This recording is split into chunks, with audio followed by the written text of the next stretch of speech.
Hey guys, tonight we're stepping back into the medieval world, a time of castles, knights, and surprisingly sophisticated brewing happening behind the thick stone walls of monasteries. Picture this: you're traveling through a landscape of rolling hills and dense forests, and you stumble upon a secluded abbey, the air thick with the scent of wood smoke and something else, something malty and slightly sweet. You might imagine monks diligently copying manuscripts or chanting solemn hymns, and you'd be right. But there was another, perhaps less pious activity bubbling away in the depths of those monastic kitchens: the secret art of brewing some seriously peculiar ales. Now you might be thinking, monk's ale, isn't that a bit unholy? Well, hold your horses, or should I say your flagons, because the reasons behind this monastic mastery are far more practical and, dare I say, fascinating than you might expect. Try picturing yourself as a medieval traveler parched after days on the road. You'd probably risk drinking the local river water at your peril. Trust me, dysentery was not a fun souvenir. So, before you get comfortable, take a moment to like the video and subscribe, but only if you genuinely enjoy what I do here.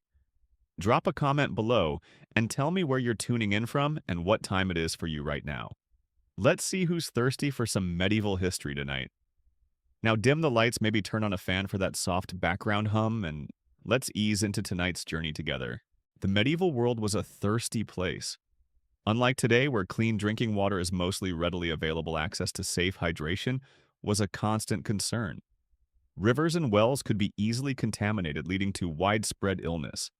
For the inhabitants of monasteries often situated in rural and sometimes isolated locations, this was a particularly pressing issue.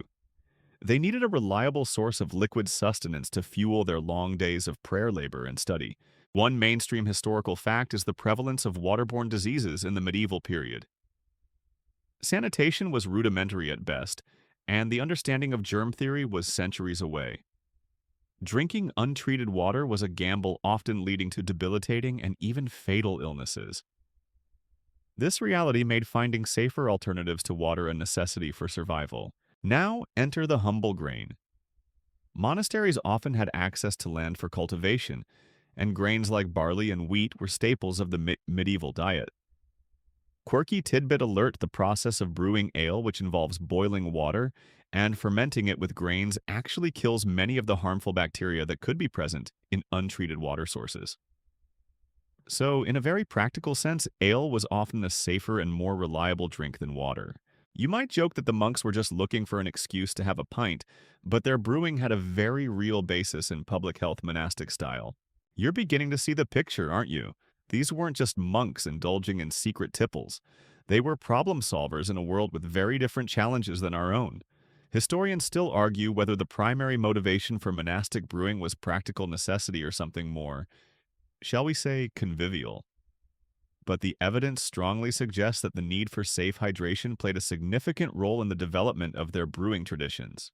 So let's raise an imaginary tankard to the practical monks who turned a basic need into a surprisingly sophisticated art form. Life within the walls of a medieval monastery was governed by a strict rhythm of prayer work and study. The Benedictine rule, for example, which influenced many monastic orders, emphasized manual labor and self-sufficiency. Monks often toiled in the fields, tended gardens, copied manuscripts, and performed various other tasks essential for the upkeep of the community. This demanding routine required sustenance, and while their diet was often simple and sometimes austere, it needed to provide enough calories and hydration to support their labor. One mainstream historical fact is that the medieval monastic diet varied depending on the order and the time period. Some orders adhered to strict vegetarianism, while others allowed for fish or even limited amounts of meat on certain days. However, grains were a consistent staple, forming the basis of their daily meals in the form of bread porridge, and as we're discovering, ale. Now consider the practicalities of this monastic life. Long hours of physical labor under the medieval sun would have led to significant thirst. While water was available, its aforementioned risks made it less than ideal as a primary source of hydration. Ale, on the other hand, provided not only liquid but also some nutritional value from the grains. Quirky tidbit alert: medieval ale, especially the weaker small beer, often consumed by monks and even children, had a lower alcohol content than many modern beers, and would have been closer to a nutritious, slightly fermented drink. Think of it as a medieval Gatorade, perhaps, with a bit more personality. Furthermore, monastic rules often emphasized moderation and frowned upon excessive indulgence. The consumption of ale within the monastery was typically regulated with allowances varying depending on the order and the occasion. It wasn't about getting drunk. It was about providing necessary sustenance and a safer alternative to water within the bounds of monastic discipline. Historians still debate the specific daily allowances of ale for monks in different monasteries, but it's clear that it was a regular part of their diet. You can almost picture the monks gathering in the refectory, their simple meals accompanied by a modest serving of their own brewed ale. It wasn't a wild party. It was a practical way to stay hydrated and nourished while adhering to the principles of monastic life. The demands of their daily routines and the need for a safe and sustaining beverage made ale an integral part of the monastic world, a secret weapon against medieval thirst and the dangers of impure water. We've touched on the dangers of medieval water, but let's delve a little deeper into just how problematic it could be. Imagine the lack of proper sewage systems, the close proximity of human and animal waste to water sources, and the limited understanding of hygiene. Rivers and wells could become breeding grounds for all sorts of nasty bacteria and parasites, leading to outbreaks of diseases like dysentery, cholera, and typhoid fever. For a community like a monastery reliant on local water sources, this was a constant threat. One mainstream historical fact is the significant impact of waterborne diseases on medieval populations. These illnesses could decimate communities, especially in densely populated areas. Monasteries, while often more isolated than towns, were not immune to these risks, and maintaining the health of the monastic community was crucial for its survival and functioning. Now, consider the brewing process again. The crucial step of boiling water for the mash effectively sterilized it, killing off many of the harmful microorganisms. The subsequent fermentation process, while not fully understood in its scientific details at the time, further contributed to the safety of the final product. Quirky tidbit alert: some historians suggest that the slightly acidic nature of ale due to the fermentation process also helped to inhibit the growth of harmful bacteria. So the monks weren't just brewing a tasty beverage, they were inadvertently engaging in a form of water purification on a large scale. Think of their brew houses as early divinely inspired water treatment plants. Furthermore, the alcohol content in ale, even if low in some varieties, would have also had some antimicrobial properties. While not a complete sterilization, it would have further reduced the risk of waterborne illness compared to drinking untreated water directly. Historians still debate the precise level of understanding medieval people had about the link between water quality and disease, but their practical solutions like brewing ale often had beneficial consequences. You can almost picture a wise old monastic brewmaster, perhaps not fully grasping the microbiology involved, but understanding through generations of experience that the brewed drink was far less likely to cause sickness than the local well water. Their brewing practices, born out of necessity, became a vital element in maintaining the health and well-being of the monastic community. The water woes of the medieval world inadvertently paved the way for the monks to become secret master brewers, not just for pleasure, but for pure liquid survival. So, necessity, as they say, is the mother of invention. And in the medieval monastery, the necessity of safe hydration seems to have played a key role in the development of their brewing expertise. But it wasn't just about survival. There was likely a deeper connection to the monastic ethos and their understanding of the natural world. The transformation of simple grains and water into ale could have been seen as a kind of divine alchemy, a process guided by God's bounty and the monk's own diligent labor. One mainstream historical fact is the strong emphasis on craftsmanship and self-sufficiency within many monastic orders. Brewing, like baking bread or tending vineyards, was a skill that allowed the monastery to provide for its own needs and even potentially generate income through the sale or trade of surplus goods. This fit perfectly within the monastic ideal of a community sustained by its own labor and the gifts of God. Now consider the contemplative nature of monastic life. The repetitive and methodical processes involved in brewing, malting the barley, mashing the grains, boiling the wort, and overseeing fermentation, could have been seen as a form of meditative practice. Quirky tidbit alerts: some monastic brewing traditions incorporated specific prayers or chants during different stages of the brewing process, imbuing the ale with a spiritual dimension.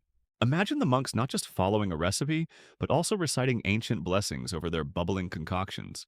Furthermore, the communal aspect of monastic life likely extended to the brewhouse. Brewing would have been a shared task, fostering a sense of camaraderie and collaboration among the monks involved. The knowledge and techniques of brewing would have been passed down through generations within the monastic community, a closely guarded tradition honed through experience and observation. Historians still explore the extent to which specific brewing knowledge was documented within monasteries or primarily transmitted orally and through practice. You can almost picture a novice monk learning the secrets of the mash tun from an experienced brother, the wisdom of generations being passed down in hushed tones amidst the yeasty aromas. The transformation of simple ingredients into a life-sustaining and even enjoyable beverage could have been seen as a reflection of the spiritual transformation sought within monastic life itself. Brewing wasn't just a practical task, it was a way for the monks to engage with the natural world to exercise their skills, and perhaps even to find a form of quiet contemplation in the midst of their labors. Divine inspiration, it seems, could come in the form of a perfectly fermented ale. Beyond the essential need for safe hydration and the monastic emphasis on self-sufficiency, ale also played a significant role in the monastic practices of hospitality and charity. Medieval monasteries were often centers of refuge for travelers, pilgrims, and the needy. Providing food and drink was a fundamental aspect of their charitable mission, and ale, being a relatively stable and readily available beverage produced within the monastery walls, was a natural offering to guests. One mainstream historical fact is the strong tradition of hospitality in medieval monastic orders. They were expected to welcome visitors and provide them with sustenance and shelter. This practice was seen as a religious duty reflecting Christian ideals of compassion and care for one's neighbor. Now imagine a weary traveler arriving at the gates of a monastery seeking respite after a long journey. The monks would have offered them not just bread and perhaps some cheese, but also a refreshing cup of their own brewed ale. Quirky tidbit alert, some monastic orders even had specific guest ales brewed to be slightly stronger or of a higher quality for visitors, a sign of respect and welcome. Think of it as the medieval equivalent of offering a guest your best coffee. Furthermore, monasteries often provided aid to the poor and sick in their local communities. Ale, being more nutritious than water, could have been distributed to those in need, offering a source of calories and hydration to the vulnerable. The brewing activities of the monastery therefore extended beyond their own consumption and played a role in their charitable outreach. Historians often examine monastic records of almsgiving and hospitality to understand the scope of their charitable work. You can almost picture a monk ladling out a portion of ale to a hungry peasant, offering not just a drink, but a small measure of comfort and sustenance. The brewing skills of the monastic community directly contributed to their ability to fulfill their religious obligations of charity and hospitality. The peculiar ales brewed within those walls weren't just for the monks themselves. They were a tangible expression of their faith in action, a liquid form of kindness extended to those in need. So the next time you raise a pint, remember that its history is intertwined with acts of medieval charity and the welcoming spirit of monastic life. Now let's get to the really interesting part, the peculiar nature of the ales brewed by medieval monks. These weren't necessarily the hop-forward IPAs or crisp lagers we might be familiar with today. Medieval brewing relied on locally available ingredients, and monastic brewers, often experimenting and refining their techniques, over centuries developed some truly unique and potent concoctions. Their recipes were often closely guarded secrets passed down through generations of brewmasters within the abbey walls. One mainstream historical fact is that hops, while known in the medieval period, weren't always the primary bittering and flavoring agent in ale, especially in the earlier centuries. Instead, a mixture of herbs and spices known as gruit was commonly used. This could include things like bog myrtle yarrow and ground ivy, each contributing its own distinct flavor profile. Now imagine the aromatic steam rising from a monastic brew kettle, infused not just with malt, but with a peculiar blend of local herbs, some of which you might not even recognize. Quirky tidbit alert. Some monastic recipes allegedly included ingredients like dandelion roots, smoked grains, or even small amounts of psychoactive plants to create ales with, let's just say, interesting effects. While concrete evidence of the latter is scarce and often debated, the experimentation with local flora was undoubtedly a hallmark of monastic brewing. Think of it as medieval mixology with the monks as the adventurous bartenders. Furthermore, the fermentation processes used by monks, often relying on wild yeast present in the brewery environment, would have resulted in ales with complex and sometimes unpredictable flavors. These weren't the clean, consistent fermentations of modern brewing. They were living, breathing processes that yielded beers with a distinct character tied to their specific location and the microbes that called the monastery home. Historians still analyze residue found in ancient brewing vessels to try and identify the ingredients and fermentation profiles of these early ales. You can almost picture a group of monks huddled around a bubbling vat, sniffing the strange and wonderful aromas, carefully adjusting the brewing process based on generations of accumulated knowledge, and perhaps a little bit of divine intuition. Their secret recipes, honed through trial and error, resulted in ales that were not only safer to drink but also possessed unique and sometimes surprisingly potent qualities, a testament to their mastery of the brewing art and the peculiar ingredients at their disposal. The medieval monks weren't just passively following ancient brewing traditions. They were active innovators making significant advancements in brewing techniques that laid the groundwork for many of the beers we enjoy today. Their relatively stable and organized communities provided an ideal environment for experimentation and the refinement of brewing processes over long periods. They kept records, shared knowledge within their orders, and had the resources to invest in better brewing equipment and storage. One mainstream historical fact is that monasteries played a crucial role in the development of agriculture and various crafts during the medieval period. Their commitment to self-sufficiency fostered innovation in areas like winemaking, cheese production, and of course brewing. They were often at the forefront of technological advancements in these fields. Now, consider the improvements the monks might have made to the malting process, carefully controlling the germination and kilning of grains to optimize sugar extraction.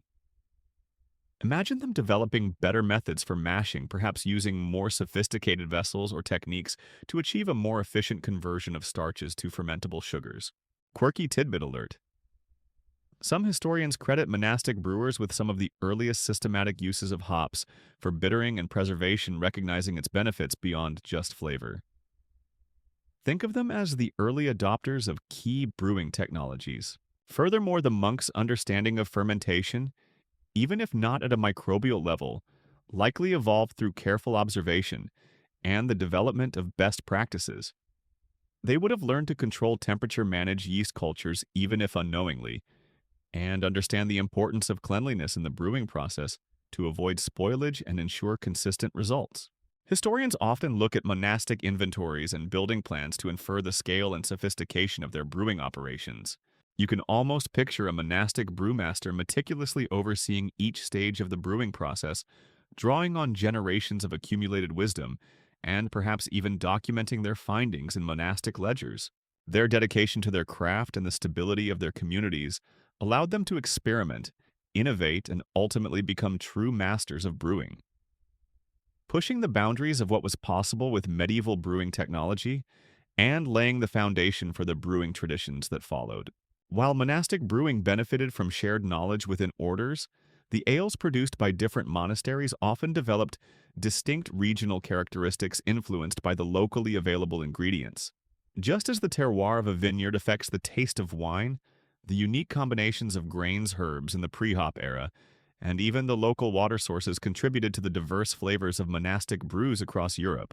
A Benedictine ale from the south of France, for example, would likely have tasted quite different from a Cistercian brew from the hills of Belgium. One mainstream historical fact is the importance of local agriculture in shaping regional cuisines and beverages throughout history. Transportation of goods was often limited and expensive in the medieval period, making communities reliant on what could be grown or sourced locally. This naturally led to regional variations in brewing ingredients and techniques.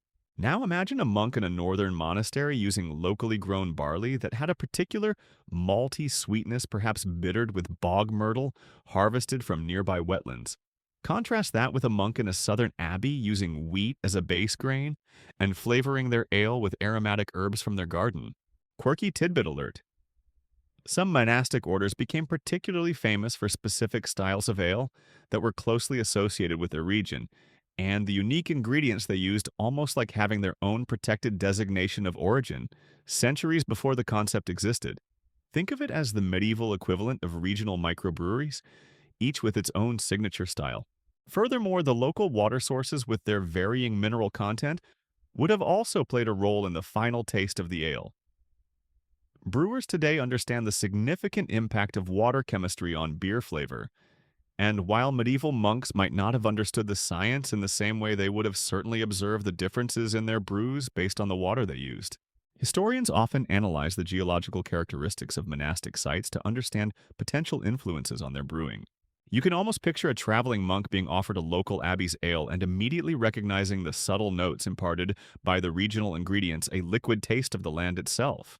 The peculiar ales of the medieval monasteries weren't just products of a shared tradition. They were also expressions of their local environments, each brew carrying the unique flavors of its origin and the ingenuity of the monks who adapted their brewing to the resources at hand.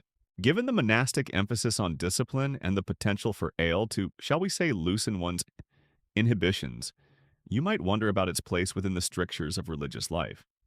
The consumption of food and drink in monasteries was often carefully regulated with rules designed to prevent gluttony and maintain a focus on spiritual matters. So how did ale, this potentially intoxicating beverage, fit into this framework? The answer likely lies in the understanding that in moderation, it could be seen as sustenance rather than pure indulgence. One mainstream historical fact is the nuanced interpretation of monastic rules regarding food and drink. While excess was condemned, reasonable consumption to maintain health and support labor was generally accepted. Ale, particularly the weaker varieties, could be seen as falling into this category, a necessary provision in a world with unsafe water. Now consider the context of monastic meals. Ale was typically consumed with food, not as a separate form of revelry. The emphasis was on communal dining and moderate consumption to sustain the body for spiritual work. Quirky tidbit alerts: some monastic orders even had specific prayers or blessings associated with the consumption of ale, perhaps to imbue it with a sense of grace and temper its potential for earthly pleasures. Think of it as a medieval mindful drinking practice. Furthermore, the brewing process itself was a form of labor, aligning with the monastic ideal of work. The ale produced was often shared within the community and offered to guests, reinforcing the values of hospitality and charity. In this context, brewing and consuming ale could be seen as integrated into the monastic way of life rather than a sinful indulgence. Historians often analyze monastic rules and dietary records to understand the place of ale within their daily lives. You can almost picture a monk carefully pouring a small measure of ale to accompany his simple meal, a quiet act of sustenance within the disciplined rhythm of monastic life. The sin of gluttony was likely understood in terms of excess and the pursuit of pleasure for its own sake, rather than the moderate consumption of a beverage that served a practical need and could even be imbued with a spiritual dimension. The peculiar ales of the monasteries therefore occupied a somewhat paradoxical place, a potentially intoxicating drink that was also a source of sustenance, a product of labor, and an offering of hospitality, all within the bounds of a carefully regulated religious life. Beyond the practicalities and the monastic rules, whispers and legends undoubtedly surrounded the peculiar ales brewed in the secluded abbeys. Tales of exceptionally potent brews concocted with secret and unusual ingredients likely circulated among the local populations and even reached the ears of travelers.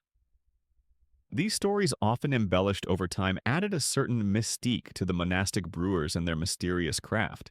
One mainstream historical fact is the tendency for folklore and legends to develop around specialized skills and secluded communities in the medieval period.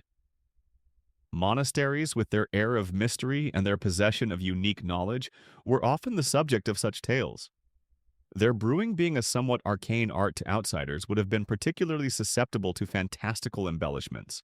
Now imagine a traveler sharing a hushed story in a local tavern about a monastic ale so strong it could make a saint see visions, or one brewed with herbs that granted unusual strength or clarity of mind. Quirky tidbit alert: some legends even suggested that monastic brewers incorporated magical or alchemical elements into their brews. Though these tales are firmly in the realm of folklore, think of them as the medieval equivalent of urban legends surrounding secret recipes with unbelievable effects. Furthermore, the sheer variety of ales produced by different monasteries would have contributed to these legends. Each abbey's brew, with its unique flavor profile and potency, could have become associated with specific stories or reputations. A particularly strong or flavorful ale from a renowned brewing monastery might have been spoken of with awe and perhaps a touch of fear. Historians often collect and analyze local folklore to gain insights into popular perceptions of monastic life and their activities. You can almost picture a wide-eyed peasant recounting a tale of a monk who accidentally drank too much of his own strong ale and then proceeded to levitate during evening prayers. While certainly not historically accurate, these stories reflect the potent reputation that some monastic brews may have held. The peculiar ales of the medieval monasteries, therefore, weren't just beverages. They were also the stuff of whispers and legends, adding a layer of intrigue and mystique to the already enigmatic lives of the monks who brewed them. The reputation of certain monastic ales extended beyond the local communities and even reached the tables of royalty and nobility. The high quality, the unique flavors, and perhaps even the mystique surrounding their production made these monastic brews highly sought after. Royal patronage could provide monasteries with significant income and influence, further incentivizing their brewing endeavors and elevating the status of their peculiar ales. One mainstream historical fact is the close relationship that often existed between monasteries and the ruling elites in the medieval period. Monasteries could be significant landowners' centers of learning and sources of spiritual guidance, making them important players in the political landscape. Royal families often supported monasteries through donations and grants, and in return might have enjoyed access to the monastery's finest products, including their prized ales. Now imagine a royal feast where flagons of a particularly renowned monastic ale are served its unique aroma and flavor, appreciated by the assembled nobles. The association with the purity and craftsmanship of the monastic life could have added to the ale's prestige. Quirky tidbit alert: some monasteries even developed specific royal brews that were of exceptional quality and reserved for important guests or for presentation to the monarch. Think of it as a medieval Michelin-starred beer exclusively for the VIPs. Furthermore, the efficient organization and the often superior agricultural practices of monasteries could have allowed them to produce consistently high-quality brewing ingredients, contributing to the excellence of their ales. Their dedication to quality and their long-term perspective, unburdened by the immediate pressures of the market, might have given them an edge over secular brewers. Historians often examine royal inventories and monastic records of gifts or sales to trace the flow of monastic goods to the upper echelons of society. You can almost picture a king raising a goblet of a rich, dark monastic ale, remarking on its exceptional character, and perhaps even inquiring about the secret brewing techniques of the monks who produced it. The peculiar ales of the medieval monasteries, therefore, weren't just a local phenomenon. They were a testament to monastic skill and quality that could earn them royal favor and a place on the most discerning tables of the time. Their reputation as master brewers extended far beyond the cloister walls. Beyond their delicious and sometimes potent qualities, medieval monasteries also served as crucial centers for the preservation and advancement of knowledge, including the art and science of brewing. Within their walls, monks meticulously documented agricultural practices, herbal remedies, and yes, likely brewing techniques. This dedication to record-keeping and the transmission of knowledge ensured that brewing expertise was not lost but rather refined and passed down through generations. One mainstream historical fact is the significant role monasteries played in preserving classical learning and developing new agricultural and technological innovations during the medieval period. Their libraries housed important texts, and their communities fostered intellectual pursuits and practical experimentation. Brewing as a vital craft would have benefited from this intellectual environment. Now imagine a monastic scribe carefully noting down the proportions of grains, the types of herbs used, and the fermentation times for a particularly successful batch of ale. These records, perhaps kept in ledgers or even annotated in the margins of other texts, would have served as valuable guides for future generations of monastic brewers. Quirky tidbit alert: some historians speculate that the detailed observations of natural processes made by monks in fields like agriculture and brewing may have even contributed to the early development of scientific thinking. Think of their brew logs as early forms of experimental documentation. Furthermore, the network of monasteries across Europe facilitated the exchange of knowledge and techniques. Monks traveling between abbeys would have shared information about brewing practices, local ingredients, and successful recipes, leading to a cross-pollination of brewing ideas. Historians often study the interconnectedness of monastic orders to understand the spread of knowledge and innovation in the medieval world. You can almost picture two monastic brewmasters from different abbeys exchanging tips on malting techniques or the best local herbs for bittering their ales, each contributing to the collective knowledge of their craft. The peculiar ales of the medieval monasteries, therefore, were not just the product of individual abbey traditions, but also the result of a broader monastic culture of learning experimentation and the careful preservation and sharing of brewing knowledge. Section 13. The legacy of the medieval monastic brewers extends far beyond the Middle Ages. Their dedication to the craft, their innovations in brewing techniques, and their commitment to quality laid the foundation for many of the brewing traditions that continue to this day. While the specific peculiar ales of the past might be lost to time, the spirit of experimentation and the connection between brewing and community that characterized monastic brewing have had a lasting impact on the world of beer. One mainstream historical fact is the continuity of brewing traditions in many parts of Europe, with some breweries even tracing their origins back to medieval monasteries. These breweries often pride themselves on adhering to traditional methods and honoring the legacy of their monastic predecessors. Now think about the Trappist breweries in Belgium, many of which are still run by monks today, producing distinctive and highly regarded ales. They are a direct link to the monastic brewing traditions of the Middle Ages, continuing the practice of brewing within the abbey walls to support their communities. Quirky tidbit alerts: some modern craft breweries are even experimenting with historical brewing techniques and ingredients, trying to recreate some of the peculiar flavors that might have characterized medieval monastic ales. Think of it as a historical beer revival movement. Furthermore, the emphasis on quality ingredients and careful brewing processes, honed by centuries of monastic practice, has influenced brewing standards and techniques worldwide. The meticulous attention to detail that characterized monastic brewing continues to be a hallmark of many respected breweries today. Historians of beer often trace the evolution of brewing techniques from their early monastic origins to modern industrial processes. You can almost picture a modern brewer studying ancient texts or visiting a Trappist monastery, seeking inspiration and knowledge from the brewing traditions of the past. The peculiar ales of the medieval monks, therefore, were not just a fleeting phenomenon of the Middle Ages. They represent a significant chapter in the history of brewing, a testament to the enduring legacy of these secret master brewers whose dedication to their craft continues to shape the beers we enjoy today. As we savor the historical journey through the ale-soaked world of medieval monks, it's fascinating to reflect on how our modern tastes in beer have evolved, and yet how they still retain echoes of those ancient monastic traditions. While we might have a wider array of ingredients and brewing technologies at our disposal today, the fundamental principles of brewing, the transformation of grains, water, and flavorings through fermentation, remain the same. And the pursuit of unique and flavorful brews, something the monks excelled at with their peculiar ales, is still a driving force in the contemporary craft beer scene.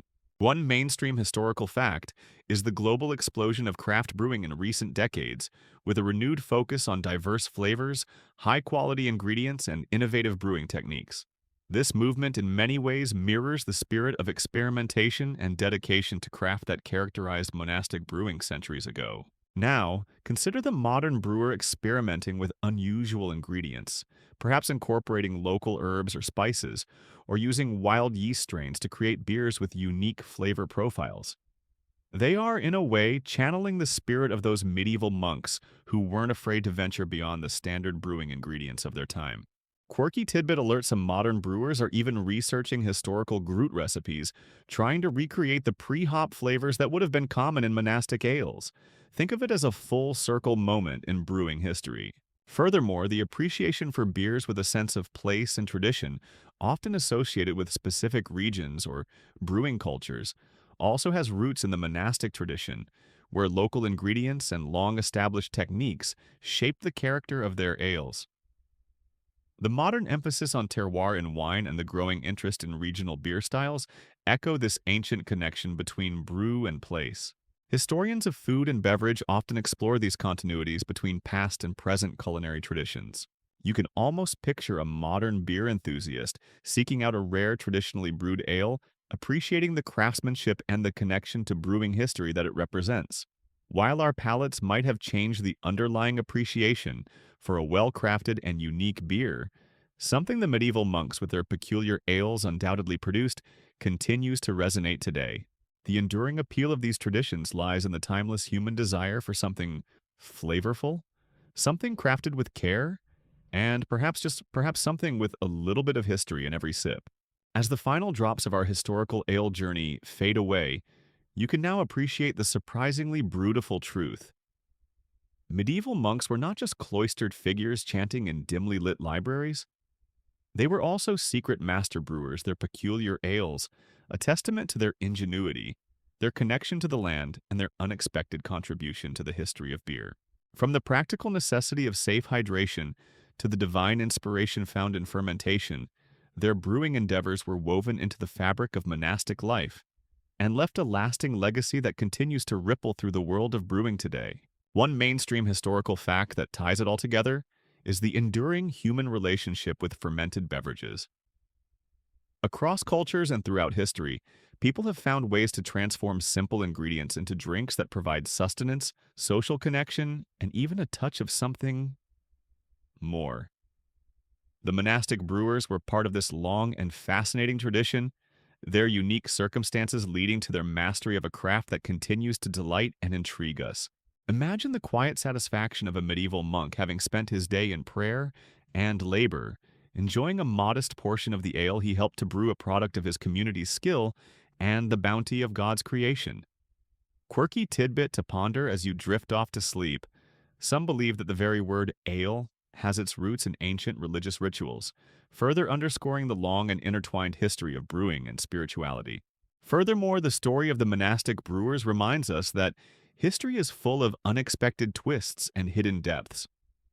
What might seem like a simple or even mundane activity, brewing, can reveal fascinating insights into the lives, the challenges, and the ingenuity of people in the past. By looking beyond the surface, we often find the most surprising and enriching stories. As you settle into slumber, let the image of those diligent monks secretly stirring their peculiar brews fill your imagination. Remember their resourcefulness, their dedication to their craft, and their unexpected role as pioneers in the art of brewing. Sleep now with a newfound appreciation for the holy hopstery we've uncovered tonight, and may your dreams be filled with the rich aromas and surprising secrets of medieval monastic ale.